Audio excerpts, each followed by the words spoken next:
it is Hospital Week, and we have got great conversations all week long on Mason General Hospital and their family of clinics. Big things that they've been doing, including leading up to Saturday's all-community health event from 9 to 1 at the Mason General Hospital South Main entrance. We're going to be talking about all sorts of great things that the hospital does for the community here. And to kick off this week's conversations, I got the Director of Education, Tom DiDonna, and the Chief Nursing Officer, Mel Strong, in studio with me this morning. Good morning to you both. Good morning to you. Thanks for coming on the air with me today. Thank you for having us.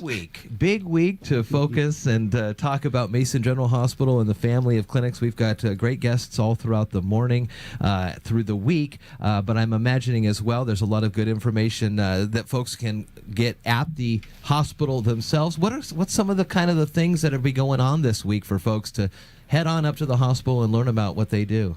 Well, Hospital Week is a week that's dedicated to recognizing everyone that serves the community and goes into healthcare as a career. And that includes everybody. It would include the people that keep our hospital wonderfully clean, because that's a very important part of the job, the dietary staff, the nursing staff, our diagnostic imaging staff, our medical staff, lots and lots of people, lots and lots of talent, and lots of compassion towards this community. People are really locked into the fact that we are a community public hospital. Goes not just the folks with the doctors or the nurses at the ends of their names. It goes all up and down. All the way, yeah. We couldn't do it without everybody. You know, we value a clean hospital. We value good food. We value good camaraderie. We value people that have excellent sense of customer service. So our receptionist staff, they're first-line people. So all of us, we all contribute equally to the betterment of the health and well-being of the community. Over the years, Mason General Hospital has really increased its presence, bringing in a lot of good clinics into the family of clinics. The community responded positively to all these additional resources available? Yes, absolutely. Absolutely. I think that the organization, the hospital, really strives at improving access. We want people to have access to health care within their own community. So we're always moving forward to improve and to grow. One of the other things that I know y'all do very well is community reinvestment.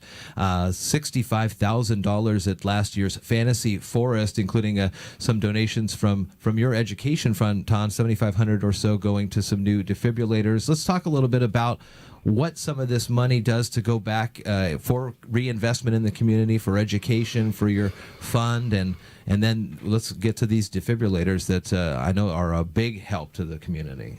Well, Mason General Hospital and Family of Clinics is a public hospital.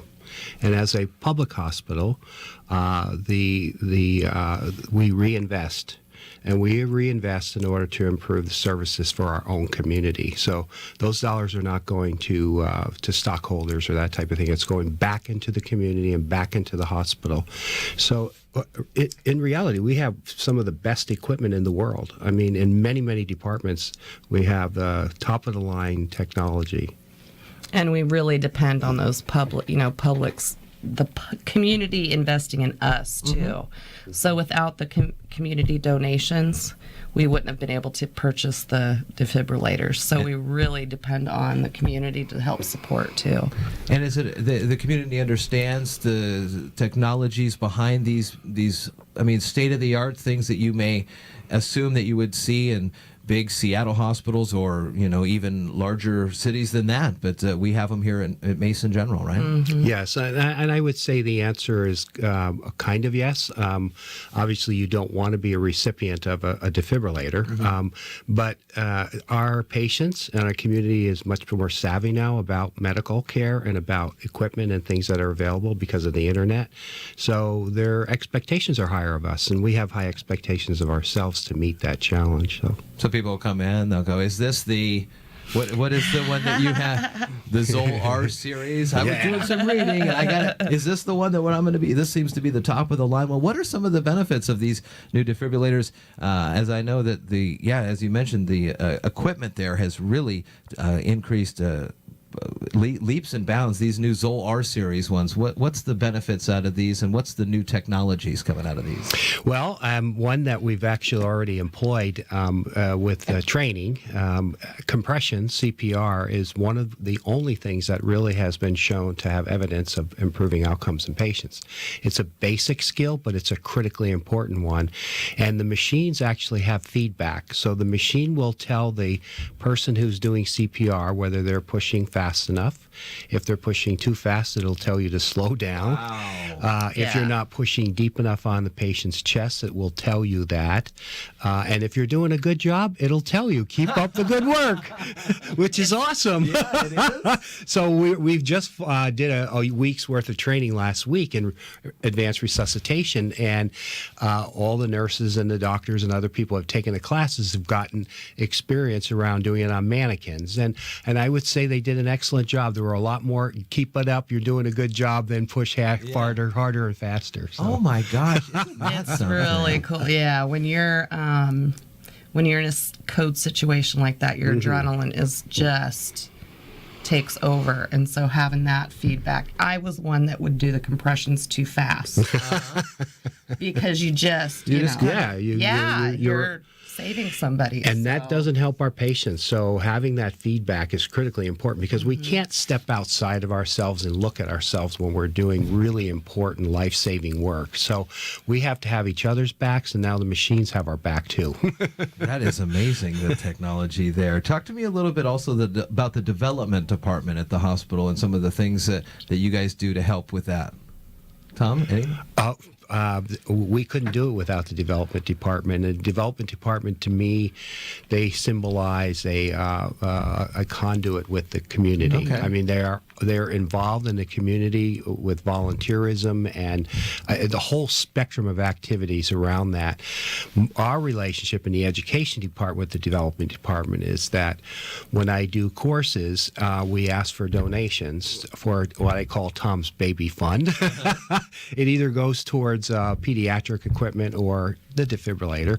And the community stepped up last year in our CPR classes and first aid classes and that type of thing.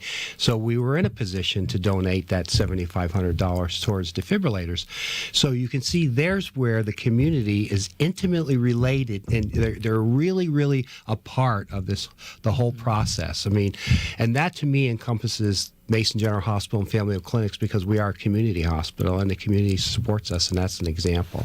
And you bring up the community. It is an all-community health event this Saturday from 9 to 1 at the Mason General Hospital South Main entrance. A lot of things are going to be available for you to learn more about the great things that Mason General Hospital does offer up. Will folks get a chance to see these new defibrillators in a test action? Maybe do they still have Resusci Annie and Andy? Are they still part of the? Oh yes, absolutely. And I will be. I have a nice roomy Subaru, so I'll put the family in with the defibrillators, and we'll drive over to the hospital, and they're going to spend the day there interacting with the community.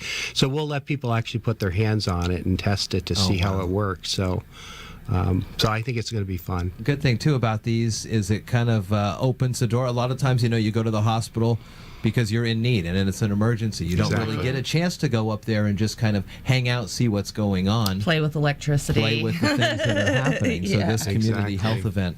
And that's an important point, too, because many people in the community have never really stepped into the hospital.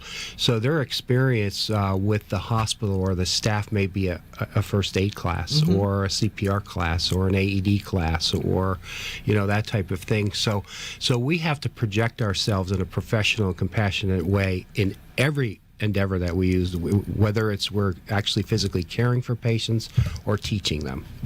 And again, this Saturday is the all-community health event, but there are a lot of things going on up at the hospital all throughout the week for Hospital Week, and Mason General Hospital, a public hospital, along with their family of clinics. So you can learn more, and there's always classes available, classes like Tom was mentioning with CPR, and those things are at the Mason General's website as well, masongeneral.com. We'll put links to all those in the show notes here after the interview. But Tom, Mel, thanks for coming on the air, kicking us off. Thank you Hospital very Week. much. Nice Appreciate it very you. much. Thank you.